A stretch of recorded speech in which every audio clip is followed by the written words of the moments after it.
on my way to an appointment with my family doctor, and we're gonna discuss the report from my ADHD assessment. And we're not gonna be late.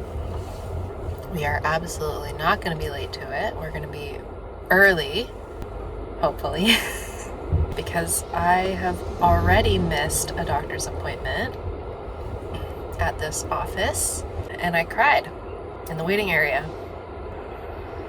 So we're not gonna go through that again.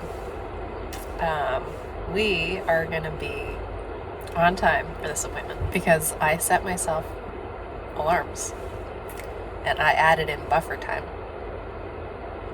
And those are the skills that you need to work on when you are an adult who is functioning in society and needs to be places. Hey, I'm so glad you found this video. My name is Jessie. I'm a 30-year-old living in Toronto, Canada, and I'm in the middle of figuring out what I actually want my life to look like right now. I spent nearly a decade in a career that was not right for me, and now I'm starting over, professionally, creatively, and even in all the messy parts of life that you don't always see online. This channel is my way of getting back in touch with my creative side, and I'm so glad you're here for the journey.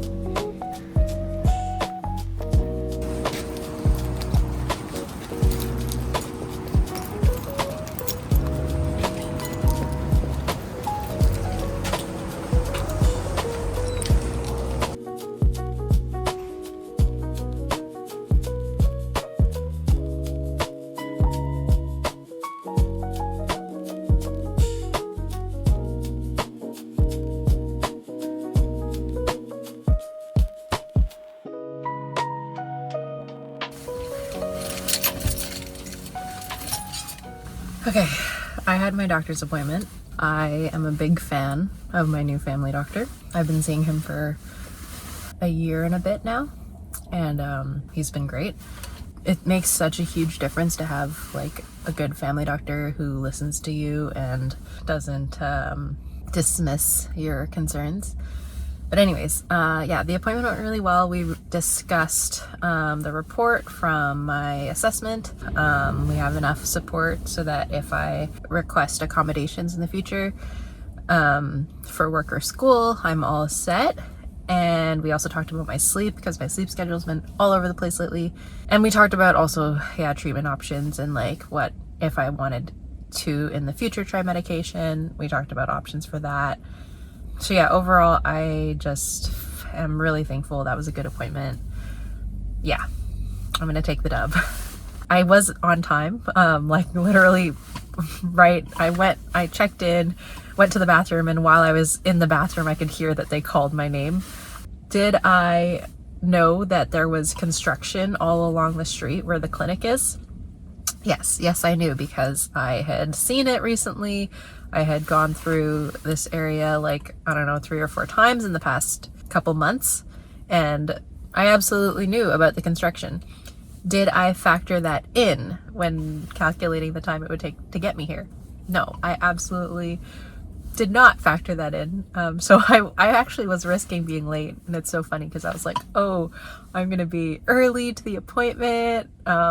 Yeah, no, I wasn't early, but I was on time, which I think I deserve a pat on the back for that. But yeah, such a relief. I'm really thankful to have had this period of time off where I could just focus on getting all of this paperwork in order and going through all these appointments, because when I was working and always on the edge of burnout, I didn't have the capacity at all to be going to appointments. And just honestly, even if I could make it to the appointment, logistically, it's such an emotionally taxing process, I think, to go through these things and feel like you have to explain yourself over and over and over again, and then sometimes you feel invalidated, and it's a lot. So wow, I'm just so relieved that the appointment went well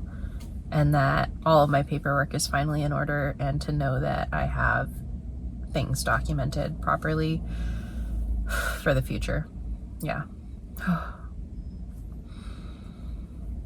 such a huge relief. Oh, I also picked up some bread and pastries.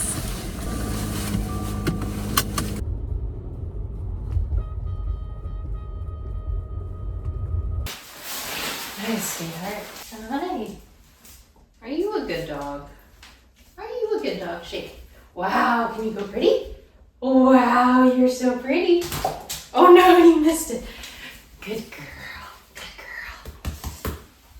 Okay, I got some bread, some pastries.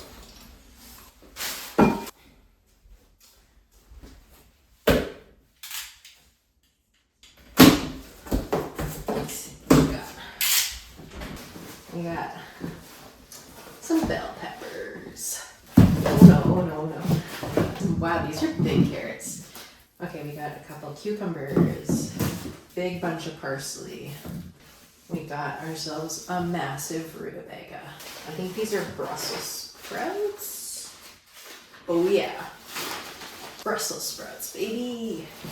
Okay, these can come out of the bag. We got ourselves a celery. We got some little onion guys. Hello, friends. Oh my god, this is what I'm excited about. Get garlic. Garlic is a hot commodity. Lemons. And potatoes. Potatoes. Yes. Garlic potatoes. That's a pretty good haul if you ask me.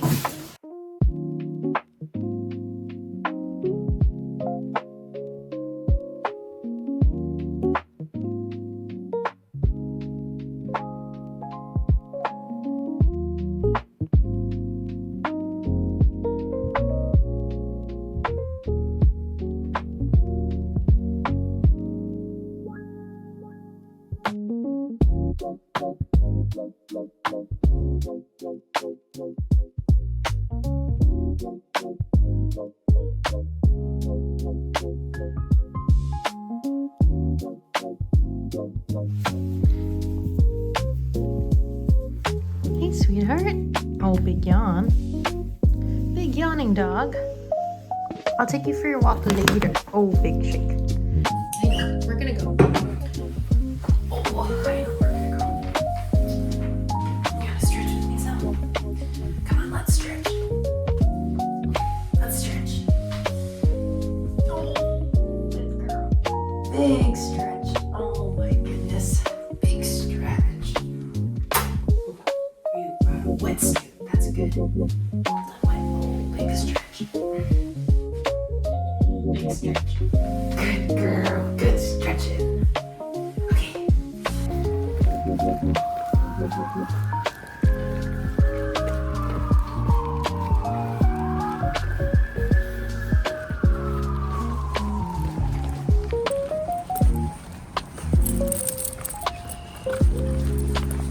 Why are you shaking your head, sweetie? What do you got going on there?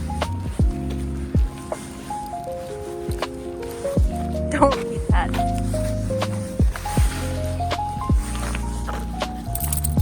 Why are you shaking your head, sweetie? What's going on in that wee little head of yours? Let's go.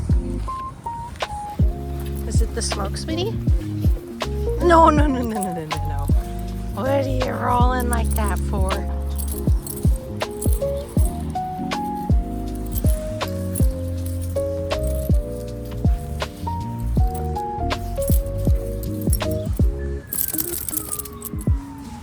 Was that fun? Did you just have a good roll?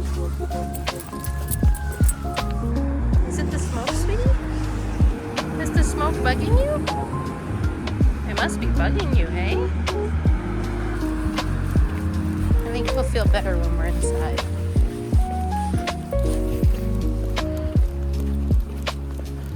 Hey, sweetie. Oh, you're such a good dog. I love you so much. You're a goofy girl. You're just like me. You're a goofy, silly, stinky girl. And I love you.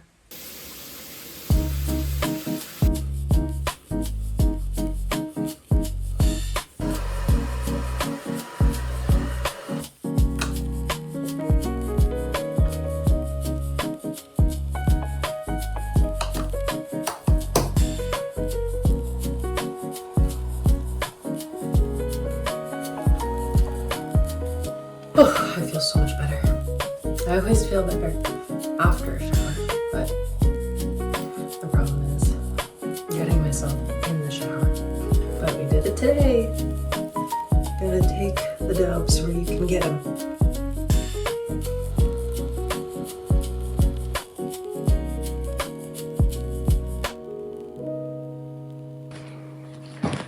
Okay, I have this massive ginger that needs to be peeled. So I figure we can chit chat while I do that.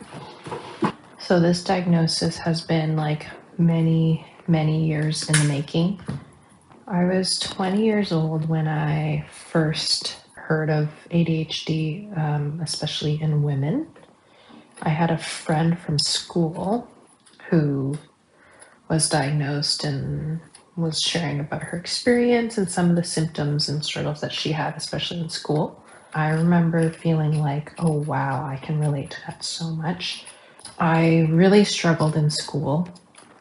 When I got to post-secondary, it became really obvious. But the challenging thing is, I was also working all through university. I had like usually 2 or 3 part-time jobs at the same time. So there were a lot of things with school that I didn't really know if it's like because I didn't have enough time to dedicate to school, and if I could like work less, then maybe I wouldn't struggle at school so much. I was always missing classes. I was always late to classes. I would sleep in, or I just wouldn't like factor enough time to get to do the commute, and then I would like miss classes. From the time that I was like 20 years old until now I'm 30, that's a 10-year process. 10 years of just kind of like suspecting that I had this thing and feeling so ashamed and frustrated with myself that I couldn't live up to my potential, and that I was just like, I don't know, failing at life, failing in school, struggling in the workplace. I would say with work, I had a more complicated relationship because there was like external pressures and accountability. I got fired from a job when I was 18 for basically being late all the time, and then one day sleeping in so much that I that was the day they fired me, because basically they considered that I hadn't showed up. That was when I was 18. Then when I was 19, I had a manager who gave me like so many second and third and fourth, many chances, because I was late all the time, to the point where he would be calling my family members to be like, is she okay? Yeah, like I think another manager would have fired me for sure in that job. I was looking at my university transcript, and it's kind of ironic, like just how much things fluctuated. You could see like there were semesters where I would have to withdraw from classes. There was semesters where I would take like 6 classes, trying to like make up for the previous semester and try to catch up, and then that wouldn't work, and then I have to withdraw from classes. But the thing is, I got really good at like withdrawing from classes before I could fail them. So it would still show up on your transcript as like a withdrawal, but you wouldn't get like a bad grade from it. And the classes that I didn't withdraw from, I again got like so many chances from my professors, because they could see that I was trying, and I think they all knew that I like cared and wanted to do a good job, but just was like struggling in other ways. It helped that I went to a smaller university, which was more of like a community college vibe. You know, the classrooms were smaller and a little bit less distracting than a huge lecture hall. But also just in that the professors knew me really well and gave me lots and lots of extra chances. But anyways, when I did start working, I always was told that I was doing well in the workplace. I really prioritized work over everything else. I would always do extra hours just to like make sure that I could get everything done. So in the workplace, I always other than the two where I got fired. My performance was always very perceived by my managers as like a strong performer. But yeah, like I had to do so much in terms of working extra hours and staying up late and just, yeah, like taking way more time than it was supposed to take to be able to achieve that good performance. Anyways, so, after a 10-year long process, which I think I'll make another video and delve a little bit more into my whole experience with my ADHD diagnosis process and everything like that. We'll do another story time, but after 10 whole years of this process of trying to get assessed, but then struggling to make it to appointments, or kind of being told that my situation wasn't severe enough. Yeah, some of the hardest parts of the past 10 years have been just like the doubt, the self-doubt, the worrying about like the stigma of what people will think, what people will say. I think dealing with the sense of shame and disappointment in myself, the inner turmoil that comes with the whole diagnosis process, it really is challenging, like let alone the logistical and administrative side of things. Those things are hard enough, right? Like if one of the symptoms of my ADHD is that I miss medical appointments and that I struggle to complete like administrative tasks, then just imagine like trying to get diagnosed, because if you can't do those things, which early on I absolutely couldn't when I was younger. Like the crazy thing is, if you can't make it to your appointments and you can't fill out all the forms and deal with all the admin stuff, then you can't get diagnosed. But if you do manage to do all those things, then they look at you and say, "Oh, well, you're clearly functioning just fine."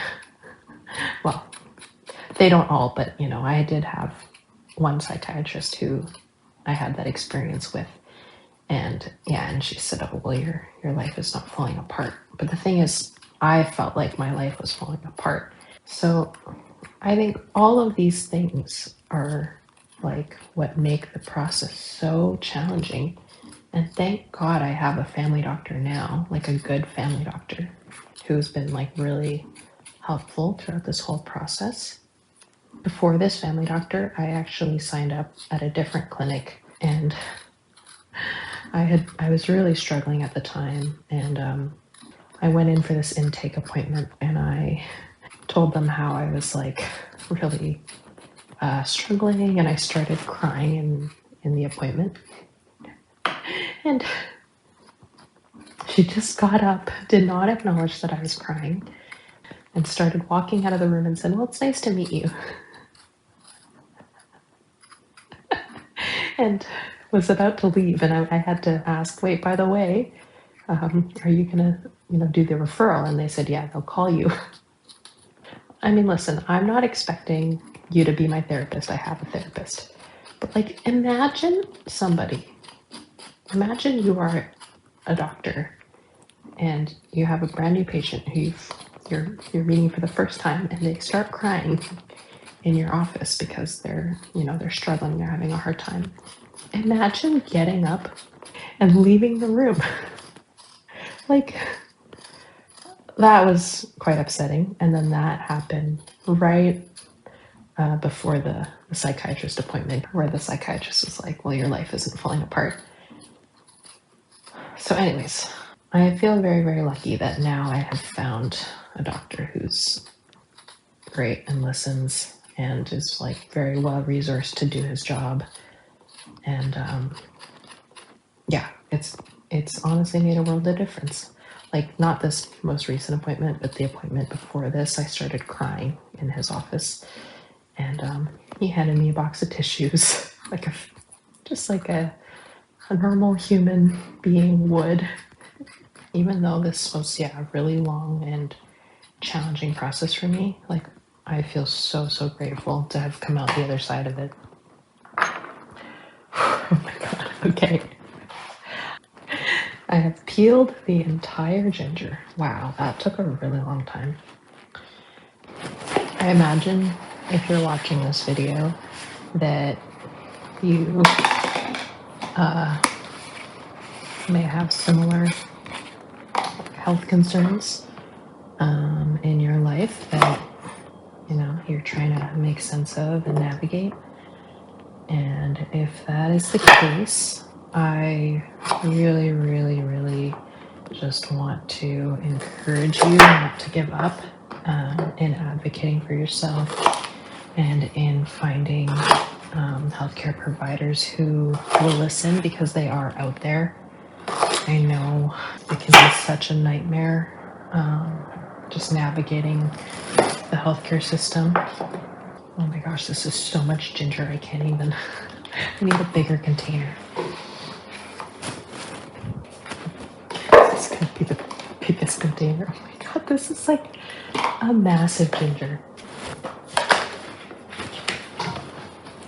But yeah, I really, really want to encourage you to keep going, to keep advocating for yourself, and to not lose hope, because there is hope out there. There is support out there. Your health is worth it. Your mental health, your well-being is worth it, and things can get better.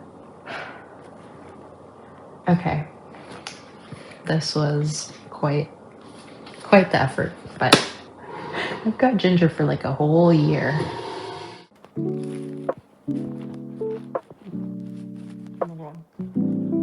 So good. I feel like this is my treat for going through all these medical appointments and just jumping through so many hoops. Yeah. Wow. This is so good. Oh, I just realized the season finale of The Pit is out tonight. It's the first show that I've gotten into since Heated Rivalry. So I think I'm gonna watch that and just like kick back and relax tonight.